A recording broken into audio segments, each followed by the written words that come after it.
Hey there, future diplomats. I know you all are probably super busy getting ready for the UPSC, especially if you're tackling international relations. Oh, yeah. So let's just dive right into today's deep dive. Edmund Burke. Sounds good. Now, he might seem like, just a name from a dusty old history book, but Right. trust me, his ideas are anything but irrelevant, especially for IR. Mm. We're going to unpack why Burke is a must-know, especially for anyone trying to, ace those IR sections. Well, what I find so fascinating about Burke is how he's seen as a conservative icon. Okay. But some people argue that he was actually a liberal reformer. Oh, interesting. His work has been interpreted in so many ways. So right off the bat, we've got a bit of a paradox here. Yeah. How can someone be both a conservative and a liberal? Yeah. That's got to be confusing for anyone, trying to really get a handle on his ideas. It is. And that's what makes him such a great source of debate and analysis, which is something that the UPSC examiners love. Understanding these diverse interpretations can help you craft nuanced arguments in your essays, Okay. which is key for scoring high marks. So to decode Burke, where do we even begin? Like, should we start with his greatest hits? Well, before we jump into his famous works, let's sketch out the context of his life. Burke was born in Ireland in 1729, studied law, and eventually found himself in the heart of British politics as a member of Parliament. He was a brilliant orator, but what's really crucial for us is his writing. Okay. He was incredibly prolific, and a lot of his work was sparked by specific events of his time. Oh, so he wasn't just, like, theorizing in a vacuum. Yeah. He was grappling with real-world political dramas. Absolutely. That makes him a lot more relatable, don't you think? Absolutely. And perhaps the most dramatic event that shaped his thinking was the French Revolution. Ah, yes, the French Revolution. Yeah. Talk about a turning point in history. I remember studying it in school, liberty, equality, fraternity. It seemed like everyone was on board with the revolution. Not everyone. And this is where Burke stands out. While many of his contemporaries saw the French Revolution as this beacon of progress, Burke had a very different view. Wait, so he wasn't a fan of the whole storming the Bastille thing? Not at all. In fact, he saw it as a dangerous experiment that could unravel the very fabric of society. Oh, wow. This is where his famous work, Reflections on the Revolution in France, comes in. Okay. It's a powerful critique of the revolution and the ideas driving it. Okay. For UPSC aspirants, this work is a goldmine. Okay, I'm hooked. Good. So what was Burke's main issue with the revolution? Like, why was he so against it? Burke was deeply skeptical of what he saw as abstract principles, things like natural rights being used to justify such radical change. He believed that these principles, when divorced from concrete traditions and institutions, could actually lead to chaos and tyranny. Oh, that's interesting. So instead of tearing everything down and rebuilding from scratch, Burke advocated for a more cautious evolutionary approach. Yes. That sounds pretty conservative, right? Yes and no. It's important to remember that the terms conservative and liberal didn't have the same meanings back then as they do today. Oh, okay. Burke wasn't opposed to change altogether. He just believed that societal change should be gradual, building on existing institutions, and respecting the wisdom embedded in tradition. So in Burke's view, revolutions were a risky business, potentially throwing the baby out with the bathwater. Exactly. He saw the French Revolution's attempt to completely remake society based on these abstract ideals as reckless and ultimately destructive. Okay, now I can see how this connects to international relations. Nations, just like societies, have their own histories, traditions, and institutions that shape how they interact on the world stage. This has got to be relevant for our UPSC folks, right? Absolutely. And for those of you with IR as your optional, Burke's ideas offer a really powerful lens for understanding political change and upheaval, not just within a nation, but also in the global arena. Think about it. How do nations navigate change, revolutions, and transitions? Burke's insights can provide a framework for analyzing these complex dynamics. That's really helpful. Yeah. So we've got Burke, the champion of tradition and gradual change. But wasn't there someone who challenged his views? Like someone who took the opposite stance? Yes, you're thinking of Thomas Paine. The Burke-Paine debate is a classic clash of ideologies that every IR student should know. Okay. Paine, a fervent supporter of the French Revolution, championed the right of people to overthrow oppressive governments and create new systems based on reason and individual liberty. He believed in the power of radical change to create a more just world. So we got Burke, the defender of tradition, versus Paine, the advocate for revolution. It's like a historical showdown of ideas, and it's still relevant today. Right? Absolutely. This debate continues to echo in discussions about interventionism, regime change, and the role of international institutions. It's a great example of how ideas from the past can still inform our understanding of contemporary issues. This is where it gets really juicy for our UPSC aspirants. How can we apply Burke's thinking to analyze current events? Yeah. What would he say about the political transitions in the Middle East or the rise of populism in the West? Excellent questions.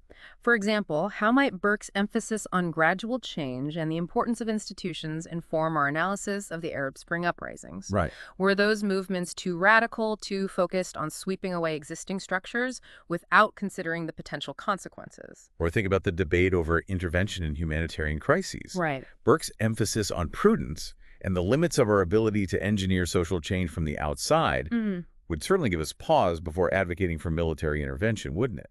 Exactly.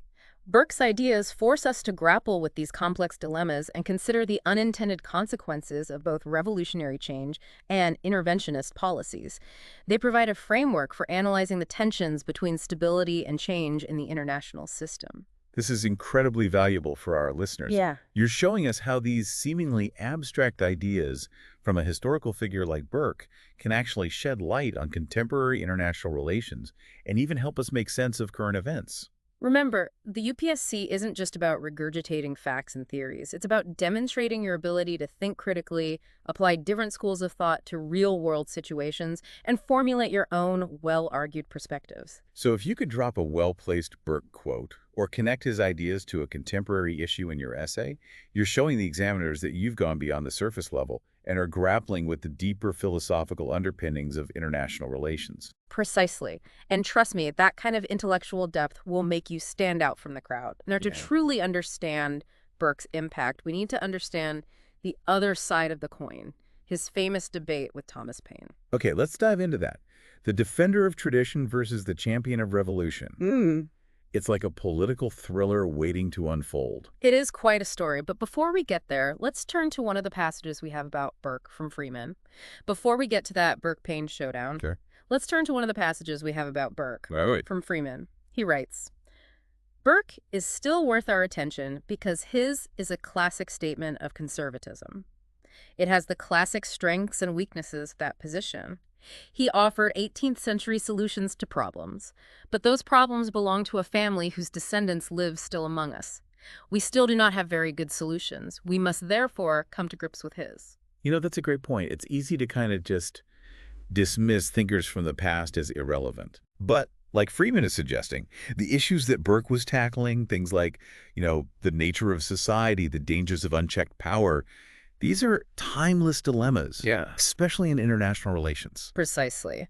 And while his specific solutions might not always be, directly applicable today, his way of thinking, his method of carefully analyzing those challenges is still incredibly valuable for understanding IR. Okay, so you've piqued my curiosity even more. Good. Let's unpack some of Burke's core ideas. Right. You mentioned earlier that he saw the French Revolution as a threat to Western civilization itself. That's a pretty strong statement. It is. What exactly did he find so alarming about it? It was a bold claim, and it gets to the heart of Burke's worldview. He believed that Western civilization was built on a foundation of tradition, religious faith, and established institutions. Okay. He saw these elements as interconnected and mutually reinforcing. So if you disrupt one part of this foundation, it could have a ripple effect, destabilizing the entire system. Yeah. Kind of like a Jenga tower. Exactly. And for Burke, the French Revolution, with its attacks on the church and its dismantling of traditional hierarchies, represented a fundamental assault on this foundation. He saw it as unraveling the very fabric of society. Oh, wow. And feared the consequences would extend far beyond France's borders. So it wasn't just about France. He saw it as a threat to the international order as a whole. Yeah. That makes sense considering his focus on the interconnectedness of nations and how that all works. You've hit on a key point. Burke's perspective aligns with a fundamental concept in international relations: the balance of power. Right. The idea that no single nation should become too powerful. Right. And that a system of alliances and checks can help prevent large-scale conflict. Yeah. How does Burke fit into this? While he didn't write specifically about the balance of power as we understand it today, his emphasis on the interconnectedness of nations, the importance of respecting existing norms and institutions, and the dangers of radical upheaval are all relevant to those core IR principles. So in a way, Burke was laying the groundwork for like a conservative approach to international relations, one that emphasizes like caution, diplomacy, and preserving stability. Precisely. This approach continues to influence debates within IR today. Okay. Consider the arguments against interventionist foreign policies. They often echo Burkean concerns about unintended consequences, the limits of our ability to impose change from the outside, and the importance of respecting national sovereignty. This is super helpful. Good. I can see how these seemingly abstract ideas from Burke can actually be applied to, real-world situations in international relations. Yeah. It's like he's giving us a toolkit for analyzing global politics. Exactly. And remember, the UPSC isn't just about memorizing facts and theories. Right. It's about demonstrating your ability to think critically, apply different schools of thought, and articulate your own well-informed opinions. Right. Bringing Burke's ideas into your essays Yeah. can add depth and complexity to your arguments. It's all about showing the examiners that you can connect the dots, that you understand the historical roots of contemporary issues. Now, we've talked about Burke's emphasis on tradition and gradual change, but you mentioned earlier that he wasn't entirely opposed to revolution. He actually supported the American colonists in their fight for independence. How do we reconcile that with his, deep skepticism of the French Revolution? That's a great question, and it highlights the nuance in Burke's thinking. For him, the American Revolution was different.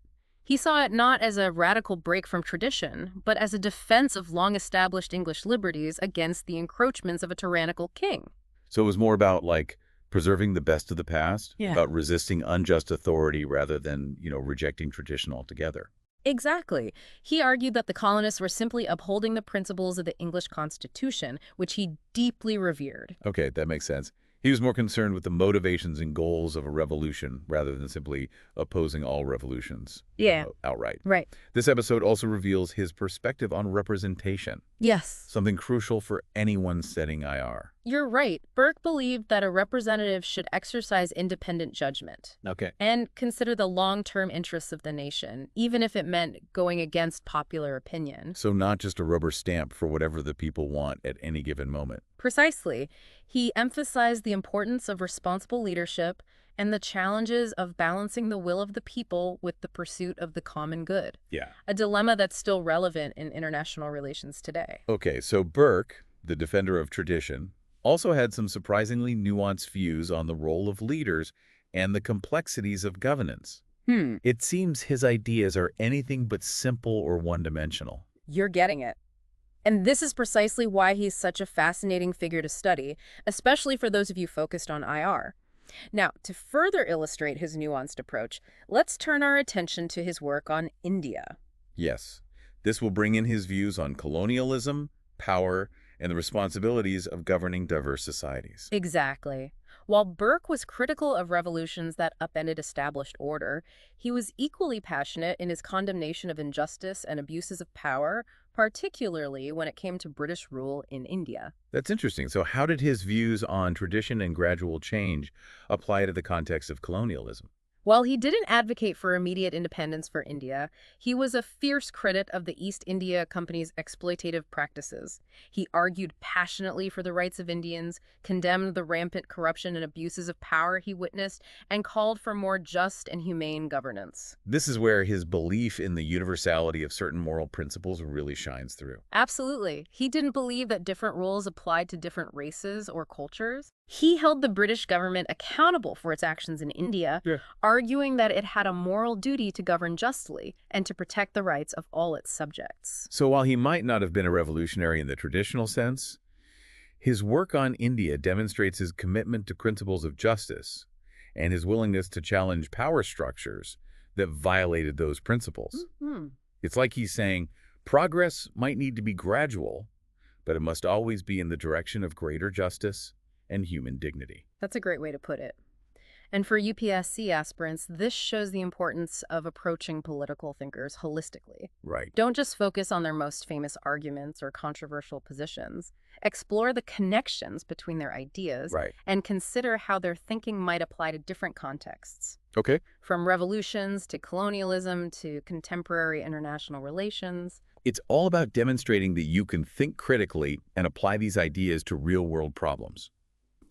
So by grappling with Burke's complex and sometimes seemingly contradictory views, you're actually honing those critical thinking skills that the UPSC examiners are looking for. Exactly. And remember, even if you don't agree with everything Burke said, engaging with his work will challenge your assumptions, broaden your perspective, and provide a richer understanding of the enduring debates that continue to shape international relations.